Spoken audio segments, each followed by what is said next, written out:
സാരിയിലാണ് fight, sari കൊടുത്തിട്ടാണ് fight ചെയ്തത്. മേഡത്തിന് വേണമെങ്കിൽ ചുരിദാറിൽ മതി എന്ന് പറയായിരുന്നു.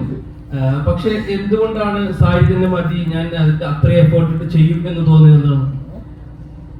അങ്ങനെ ആക്ച്വലി നമ്മൾ അതിനെ കുറിച്ച് ഡിസ്കസ് ചെയ്തിട്ടുണ്ടായിരുന്നു. സുഭാഷ് ഞാൻ സംസാരിച്ചായിരുന്നു. ചുരിദാറിൽ ഒരു ഫ്ലാഷ് ബാക്ക് പോർഷനിൽ ഒരു ഫൈറ്റ് ഷൂട്ടും ചെയ്തതാണ്.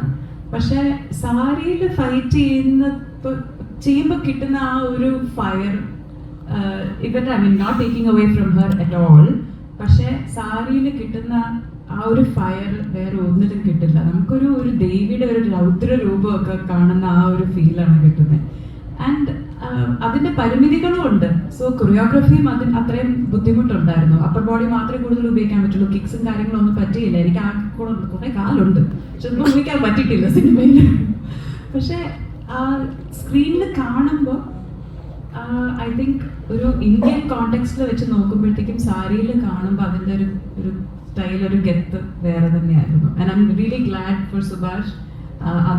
അത് തന്നെ വേണം എന്ന് പറഞ്ഞ് നിർബന്ധമായിട്ട് എന്നെ കൺവിൻസ് ചെയ്യിച്ചതാണ്. So really happy that he did that. ഞാനൊരു മനുഷ്യനെ കൈ നീട്ടി പോലും അടിച്ചിട്ടില്ല.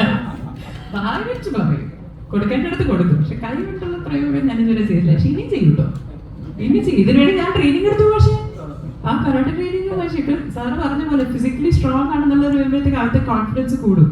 സോ ഇനി വേണമെങ്കിൽ ഞാൻ ചെയ്യും.